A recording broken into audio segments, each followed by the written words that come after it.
Let me now welcome Rotarian K. Nithyanandan, Honorable MLA of Pollachi, to address this August Assembly.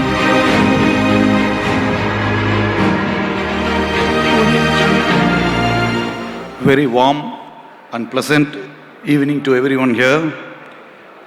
Honorable Ministers of Tamil Nadu, esteemed colleagues from Tamil Nadu Legislative Assembly, today's chief guest, RI Director and incoming Vice President, PDGs, District Governors, Club Presidents, dedicated Assistant Governors, distinguished guests, and my fellow Rotarians.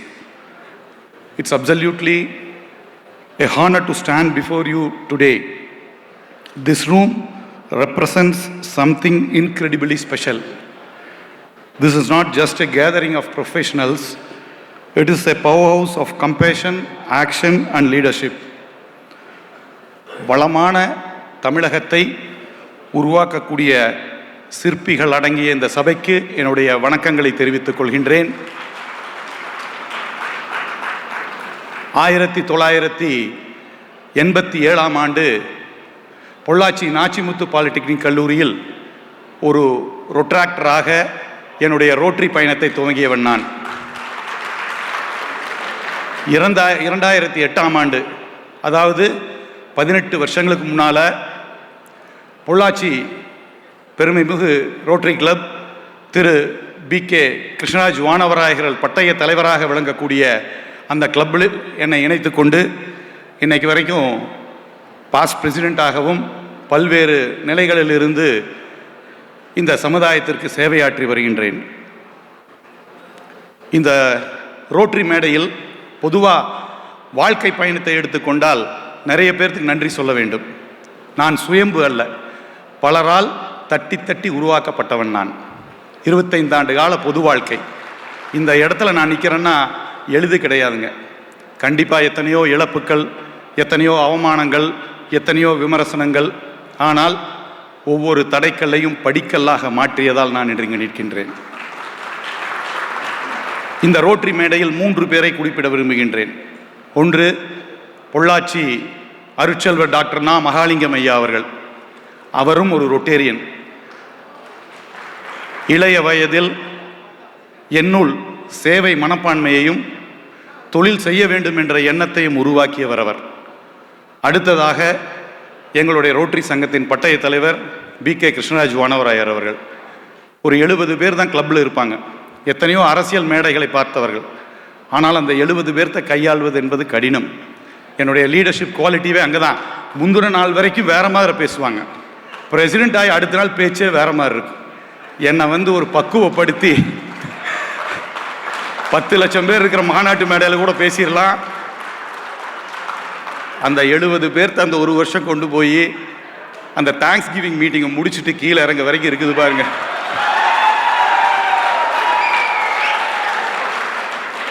President ஆகிறப்போ preparation, அதாவது இன்றைக்கி என்ன பேசணும், என்ன செய்யணுங்கிறத 2 நாள் செய்வேன்.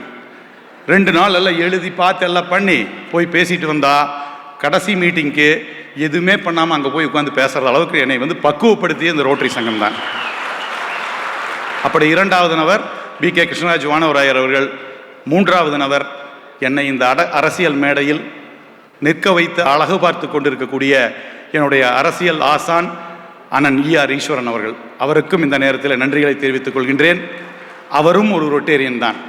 அப்போ 3 பேர் என்னை இன்னைக்கு இந்த நிலைக்கு கொண்டு வந்திருக்காங்க. அவங்களை குறிப்பிடுறேன்னு சொன்னால் 3 பேருமே ரொட்டேரியன் என்பதை இந்த இடத்தில் பெருமையாக சொல்லிக் கொள்கின்றேன்.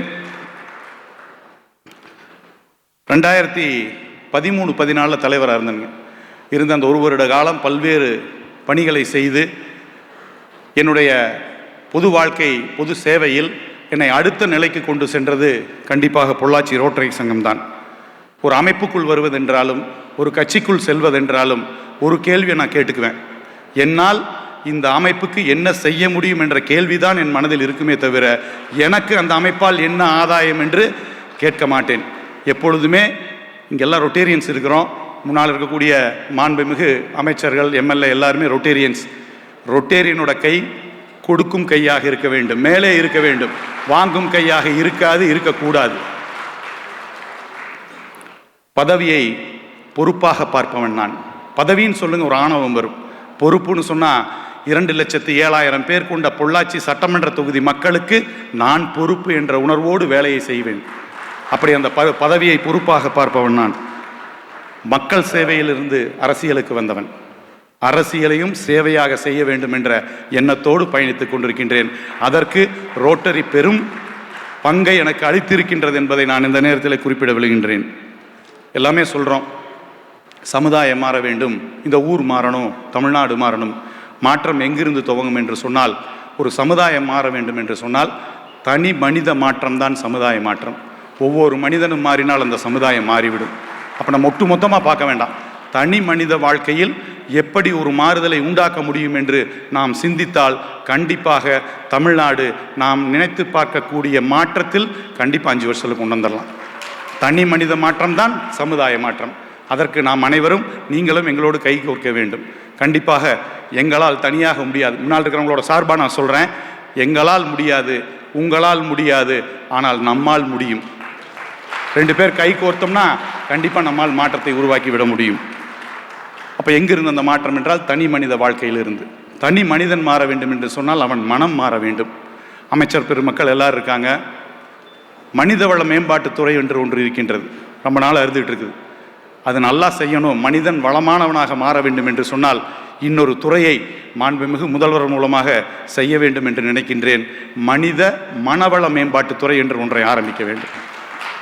ஒரு மனிதனின் மனம் மாறினால், எண்ணம் மாறினால் கண்டிப்பாக அவன் மாடு விடுவான்.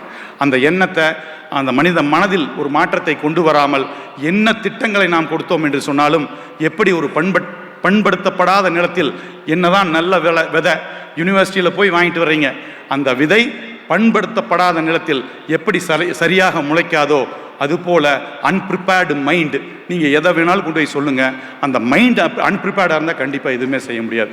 அப்பொழுது அதனால் கண்டிப்பாக அந்த மனித மனவள மேம்பாட்டை நாம் கருத்தில் கொண்டு செயல்பட வேண்டும் என்று இந்த நேரத்தில் கூறிக்கொள்கின்றேன்.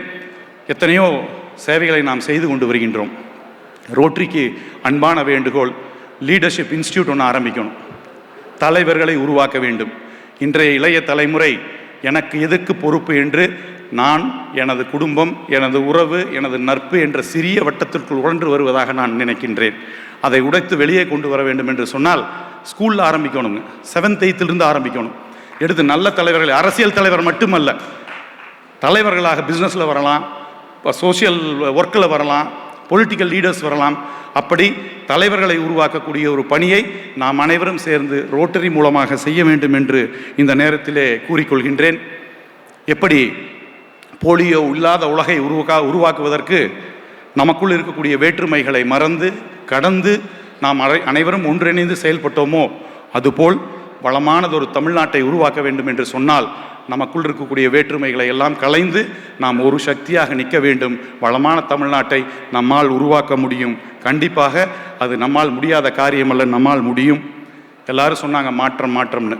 கண்டிப்பாக மாற்றம் ஒன்று தான் மாறாதது. that which does not change does not grow, that which does not grow dies என்று சொல்வார்கள். that which does not change does not grow, that which does not grow dies. மாறாத எதுவும் வளராது, வளராத எதுவும் நிலைக்காது. அப்படி ஒரு மாற்றம் ஒரு நிலைக்க வேண்டும் என்று சொன்னால் மாற்றம் என்பது கண்டிப்பாக தேவை. டாக்டர் சொன்னார், ராஜீவ் சார் சொன்னார், மாண்புமிகு அமைச்சர் அவர்கள், நான் என்விரான்மெண்ட்டுக்கு நிறைய செஞ்ச ரோட்டரியிலிருந்து, அதனால் எனக்கு ஏதோ ஒரு லக்கில் எனக்கு என்விரான்மெண்ட் கிடச்சிருச்சுன்னு சொல்லி. நம் மனம் எதை ஆழமாக நினைக்கின்றதோ அது கண்டிப்பாக வந்து சேரும் என்பதற்கு அவருடைய பேச்சே ஒரு உதாரணம்.